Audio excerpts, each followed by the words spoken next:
दोस्तों, आज हमारा कारवां चल पड़ा है कुछ ऐसी ही जगहों की ओर जिनके बारे में बहुत कम बात की गई है, लेकिन इनका आध्यात्मिक और पुरातात्विक महत्व किसी अन्य स्थानों से बिल्कुल भी कम नहीं है। तो आज हम जा रहे हैं ऐसी ही जगहों पर जो मध्य प्रदेश के ग्वालियर के पास मोरेना में स्थित है और जिनका नाम है गढ़ी पड़ावली, 64 योगिनी मंदिर मितावली और शनि का ऐसा ऐतिहासिक धाम जिसका संबंध त्रेता युग से बताया जाता है। आर्कियोलॉजिकल की साइट्स बंद कब होती हैं? थर्सडे की फ्राइडे। दोस्तों, अब हम आ पहुँचे हैं अपनी पहली डेस्टिनेशन की ओर, गढ़ी पड़ावली पर। मध्य प्रदेश के ग्वालियर शहर से लगभग 35 से 40 किलोमीटर की दूरी पर है गढ़ी पड़ावली। गढ़ी पड़ावली नाम से ही मालूम होता है गढ़ी जैसी संरचना वाली इमारत या किला, जो कि यहाँ आने पर विशाल और ऊंची गढ़ी की संरचना देखने को मिलती है। आप देख सकते हैं 18वीं शताब्दी में निर्मित इस किले के मुख्य द्वार पर एक शेर और एक शेरनी की प्रतिमा सांकेतिक रूप से इस किले को संरक्षित करने के लिए यहाँ स्थापित की हुई है। दोस्तों, आज हम हैं ग्वालियर में और जैसे कि आप जानते हैं Gwalior itself is a historical place जहाँ पर किले, महलों और भी बहुत कुछ है देखने के लिए। बट कुछ ऐसी जगह पे हैं, कुछ ऐसे हिस्टोरिकल मॉन्यूमेंट्स हैं जिसके बारे में लोगों को कम ही पता है। एक जगह पे हम आए हैं जिसका नाम है पड़ावली और मितावली, जहाँ पर आज हम विजिट करेंगे। सीढ़ियों की सीधी उड़ान आपको मंदिर के प्रवेश द्वार तक ले आती है। अब हम आ गए हैं मंदिर के मेन एंट्रेंस पे। ज़्यादातर हमने देखा है कि जो भी इंडिया हिस्टोरिकल मोनूमेंट्स हैं उनकी जो मूर्तियाँ, स्कल्पचर है, कई बार हमने खंडित देखे हैं।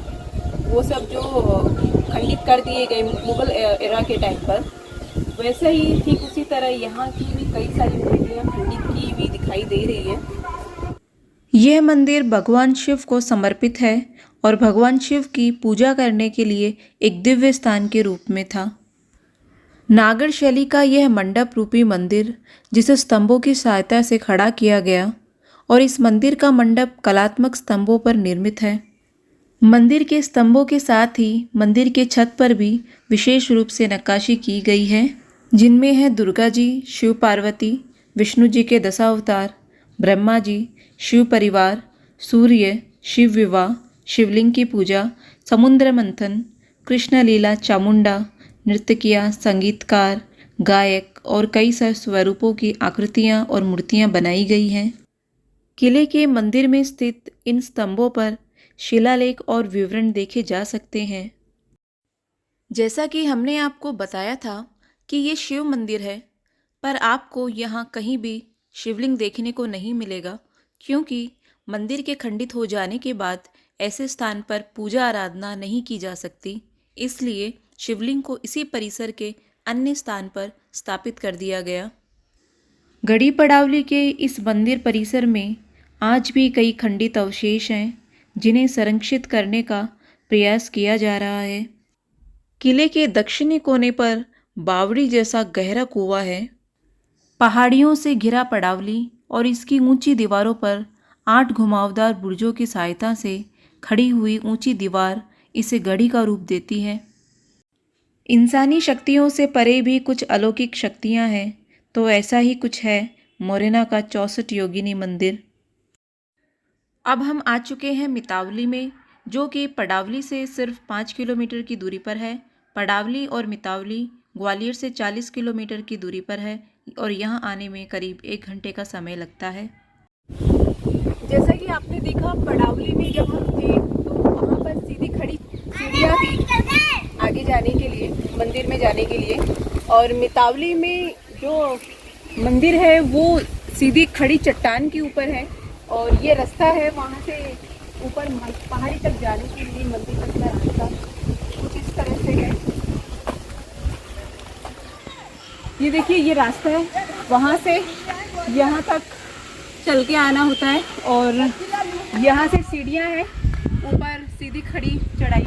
करीब 60 से 70 सीढ़ियाँ चढ़ने के बाद हम यहाँ पहुँच गए हैं। और यहाँ से देखिए, ये खेती किए हुए खेत हैं, इनका कितना शानदार नज़ारा दिख रहा है। और ये जगह में इतना सुकून और ये जगह इतनी सुंदर है, शहर की भीड़ भाड़ से दूर इतनी सुकून भरी जगह भी बची है।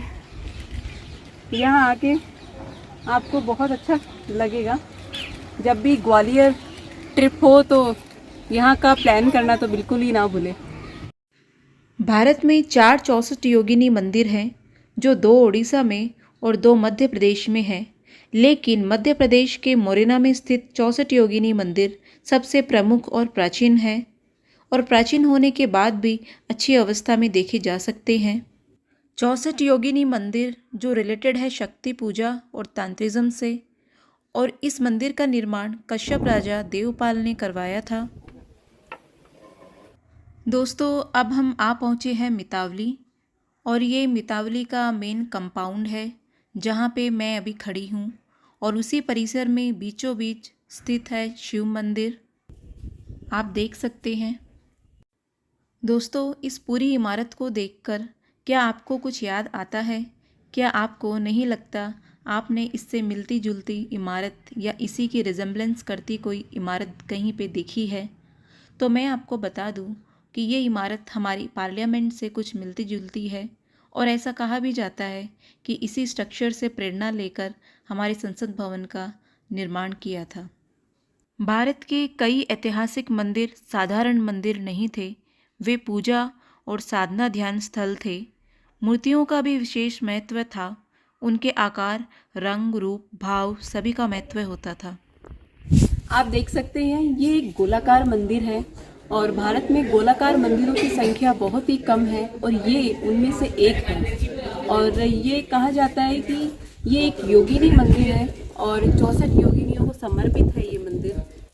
इस परिसर के बाहर चट्टानों पर लिखे शिलालेख आज भी बहुत सारे पुरातत्व से जुड़े वैज्ञानिकों के लिए शोध का विषय है।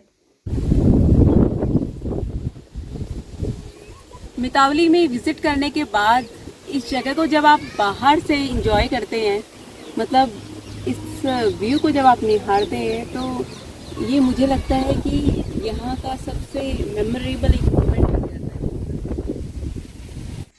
पड़ावली और मितावली के बाद अब हम आपको प्राचीन शनिचरा मंदिर के बारे में बताने जा रहे हैं, जिसके चर्चे न केवल भारत देश में हैं बल्कि विदेशों में भी हैं। कई मान्यताओं में से एक मान्यता ये भी है कि यहाँ विराजमान शनिदेव की मूर्ति का निर्माण आकाश से गिरे हुए उल्का पिंड से हुआ है, और इस स्थान को शनिदेव का सिद्धपीठ माना जाता है। दोस्तों, अभी मैं शनि मंदिर में हूँ, जो कि शनि पर्वत पर स्थित है। पूरी दुनिया भर में सिर्फ यही एक शनि पर्वत है जो कि ग्वालियर से 25 किलोमीटर की दूरी पर यहाँ स्थित है। ये मंदिर देश ही नहीं विदेशों में भी काफ़ी फेमस है, और शनिचरा अमावस्या का यहाँ विशेष दिन होता है, तब यहाँ लाखों में लोग आते हैं।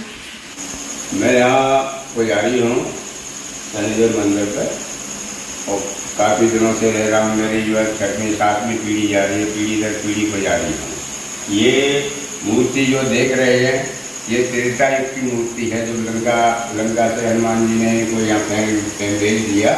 ये उल्का पिंड के नाम से माना जाता है। ये प्राण प्रतिष्ठा विक्रमादित्य राजा के हाथ की है। तो ये मंदिर जो है, यहाँ जो शनिवार के दिन जो अमावस्या पड़ती है, तो यहाँ कम से कम लगभग जो 4-5 लाख जो है श्रद्धालु दर्शन लेके और बाबा के को जो आशीर्वाद लेते हैं। कहते हैं जब रावण की कैद से हनुमान जी ने शनिदेव को छुड़ाया था, तब शनिदेव को यहीं पर ही विश्राम के लिए छोड़ दिया था। तब से ही इसी पर्वत को शनि पर्वत के नाम से जाना जाता है। और कहते हैं कि जो शनि शिंगणापुर में जो शिला पूजी जाती है, वो इसी पर्वत का अंश है, जो कि बह के शनि शिंगणापुर में चला गया था, और वहीं पर ही उसकी पूजा होने लगी। अगर आपने कभी सुना होगा तो ज्योतिष शास्त्र में विधान है, कहते हैं कि शनिदेव की कृपा जिस पर हो जाए वो रंग से राजा हो जाता है, और शनिदेव जिस पर क्रोधित हो जाए वो कहीं का नहीं रहता, वो ना घर का ना घाट का वो कहीं का नहीं रहता। तो शनिदेव की कृपा ही बनी रहे। तो दोस्तों, आज की इस वीडियो में हमने आपको ग्वालियर के आसपास के 3 इम्पॉर्टेंट डेस्टिनेशंस के बारे में बताया और ऐसे ही दिलचस्प जगहों को देखने के लिए बने रहे मेरे साथ। Thanks for watching.